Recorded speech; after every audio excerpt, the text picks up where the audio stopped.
Hello စားရည်နုပါမင်္ဂလာပါရှင်စားရည်နုပါဆိုတာကကျမတို့ရှုပ်ချင်းစကားနဲ့ကောင်းသောနေ့လေးပါဆိုပြီးမှပြောတာပါဒါဆိုရင်တော့စားလိုက်ကြရအောင်စာရေးဆရာစိတ်ညီရေးသားထားတဲ့ Love စာအုပ်ထဲမှာရွေးချယ်မှုပိန်လင်ပြီးဘိန်းဆွဲနေတဲ့လူတစ်ယောက်ကဘိန်းထိုးဖို့အတွက်ဆေးဆိုင်မှာအတော်ဝယ်တယ်ဆေးဆိုင်မှာရှိနေတဲ့ဆေးရောင်းတဲ့ဝန်ထမ်း2ယောက်ကအလာဝယ်တဲ့သူကဘိန်းဆွဲနေတဲ့လူဆိုတာပုံစံကြည့်လိုက်ကြတဲ့ကသိတယ်ဝန်ထမ်း2ယောက်မှာတစ်ယောက်ကအကိုရောင်းပေးလိုက်ခြင်းနဲ့နောက်တစ်ယောက်ကမရောင်းပေးခြင်းဘူးရောင်းပေးလိုက်ခြင်းနဲ့ဝန်ထမ်းအတွင်းမှာကြတော့အခုသူတို့ဆေးဆိုင်မှာလာဝယ်တာဘိန်းလည်းမဟုတ်ဘူးထိုးဖို့အပ်ပဲလာဝယ်တာရောင်းပေးလိုက်လို့ဘာပြဿနာမှမရှိနိုင်ဘူးငါတို့အလုပ်ကလာဝယ်ရင်ရောင်းပေးရမယ့်အလုပ်လို့တွေးတယ်မရောင်းချင်တဲ့ဝန်ထမ်းကကြတော့ဒီအဝယ်သွားပြီးရင်ဒီလူတေချာပေါက်ဘိန်းထိုးမှာတို့ကြဘိန်းထိုးရင်တခုခုဖြစ်ရင်ငါရောင်းပေးလိုက်လို့တည်သွားတယ်ဆိုပြီးစိတ်မကောင်းဖြစ်ရမယ်သူဟာသူတခြားဆိုင်ကသွားဝယ်ပြီးထိုးပါစေငါတို့ကြောင့်မဖြစ်ချင်ဘူးလို့တွေးတယ်အဲ့ဒီလူ2ယောက်မှာဘယ်သူမှန်းလဲလို့ထင်လဲရောင်းပေးချင်တဲ့သူလားမရောင်းပေးချင်တဲ့သူလားအခုအချိန်ဒီပေါ်မူတည်ပြီးရောင်းပေးတဲ့နယ်လို့ယူဆတဲ့လူတွေလည်းရှိနိုင်တယ်မရောင်းပေးတာမှန်တယ်လို့တွေးတဲ့သူလည်းရှိမယ်အဖြေကရောင်းပေးချင်လည်းရတယ်မရောင်းပေးချင်လည်းရတယ်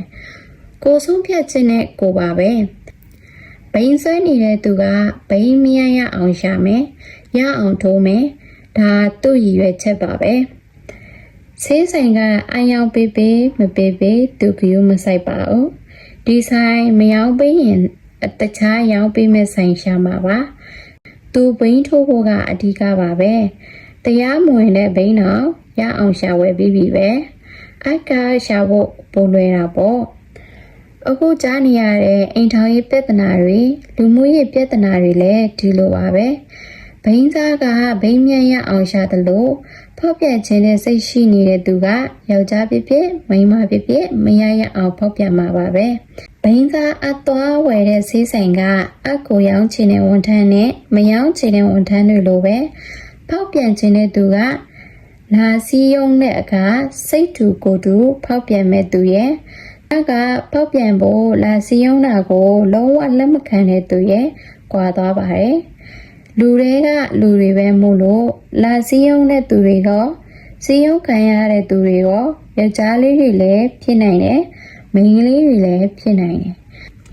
ဂျန်ဒါတတ်မဲ့တယ်မရှိဘူးပေါ့ဒီတော့ဘယ်သူမှအပြစ်ရှိလဲလို့မေးရင်စီယုံခံရတဲ့သူတွေမှာအပြစ်ရှိရဲ့လို့ပြောလို့လည်းရတယ်မရှိဘူးလို့လည်းပြောလို့လည်းဒါကြောင့် cash fine ခက်သူ့အကြောင်းနဲ့သူရှိကြမှာပဲလူအမျိုးမျိုးစိတ်အထွေထွေပေါ့တကယ်တမ်းတေချာပေါအပြစ်ရှိဆုံးတရားခံကဖောက်ပြန်ဖို့လိုက်စီယုံတဲ့သူပါအယောင်ပေးတဲ့သူမှအပြစ်ရှိတာမရှိတာခဏထားပါတေချာပေါဘိန်းစားမှာအပြစ်ရှိပါတယ်စီယုံခံရတဲ့သူမှာအပြစ်ရှိတာမရှိတာခဏထားပါဖောက်ပြန်ဖို့လိုက်စီယုံတဲ့သူမှာတော့အပြစ်ရှိတာသိကြတယ်ဒါကိုဘလို့အကျိုးတင်ကာကွယ်မလဲဆိုတာကိုရွေးချယ်မဲ့လက်တွဲဖို့ကိုတေချာရွေးချယ်ဖို့လိုတယ်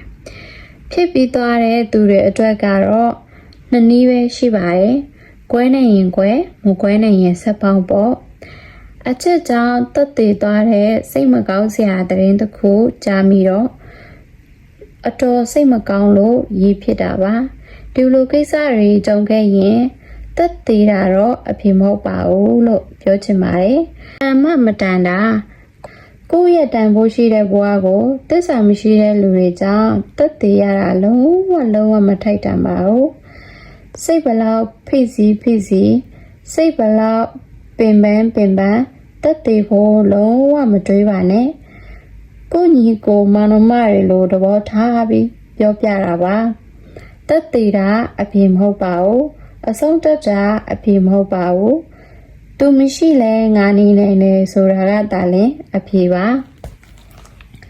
သူနဲ့နေရတော့ငါတဲ့ပိုကောင်းတဲ့ဘဝကိုနေထိုင် ပြခြင်းကအကောင်းဆုံးလက်စားချေရဲ့နီလန်တစ်ခုမို့အားပေးပါရစေ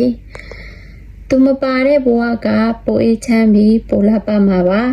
ဒါကြောင့်ပြတ်သားနိုင်ရင်ပြတ်သားပါမပြတ်သားနိုင်ရင်ဆက်ပေါင်းပါတက်သေးတာကတော့အဖြစ်မဟုတ်ပါဘူးမယူရသေးတဲ့သူတွေအတွက်ပြောချင်တာကအိမ်ထောင်ပြုတော့မယ်ဆိုရင်ချိုးတာချမ်းသာတာဂုဏ်ရှိရတဲ့ထက်လူစိတ်ရှိပြီးကိုယ့်အပေါ်တကယ်နားလည်ပေးနိုင်တဲ့မေတ္တာထားပေးနိုင်တဲ့သူကိုတေချာလေးလာထားပြီးယူပါဒါကြောင့်ဖောက်ပြန်မယ်မဖောက်ပြန်ဘူးမပြောနိုင်သေးဘူးဖောက်ပြန်ဖို့ရခိုင်နှုန်းကတော့ပုံနေတာပေါ့လူဆိုတာပြောင်းလဲတတ်တယ်မဟုတ်လားဒါကြောင့်အိမ်ထောင်ရေးတစ်ခုတိဆောက်ကြတော့မယ်ဆိုရင်လွယ်လွယ်လေးမတွေးပါနဲ့အပေါ်ယံပဲမလေးလာပါနဲ့အတွင်းစိတ်ကိုသိရတဲ့အထိလေးလာကြပါအချိန်ယူပါဒါဆိုအမှားနိုင်ပါတယ်ရုပ်ပိုင်းဆိုင်ရာတွေထက်စိတ်ပိုင်းဆိုင်ရာကိုကြည့်ပြီးယူသွားကြတဲ့အတွဲတွေကပိုပြီးအိမ်ထောင်ရေးတာယာတတ်ပါတယ်အကောင်းဆုံးတွေကအကောင်းဆုံးဆိုတာကိုရွေးချယ်တဲ့သူတွေထက်အကောင်းဆုံးတွေကအကောင်းဆုံးဆိုတာကိုရွေးချယ်တဲ့သူတဲ့အကောင်းဆုံးတွေအများကြီးရှိပေမဲ့မင်းဖြစ်နေလို့ကိုလက်ထပ်တာပါဆိုတဲ့သူမျိုးကိုရှာတွေ့နိုင်ပါစေဒီကိုမနမတို့ကဲ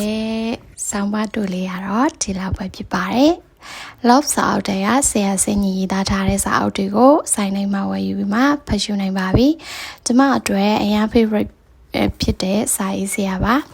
ဆိုတော့ကျမတော့အရင်ကြိုက်တယ်ဆိုတော့အချစ်ရင်မှာအကုန်လုံးအဆင်ပြေကြပါစေ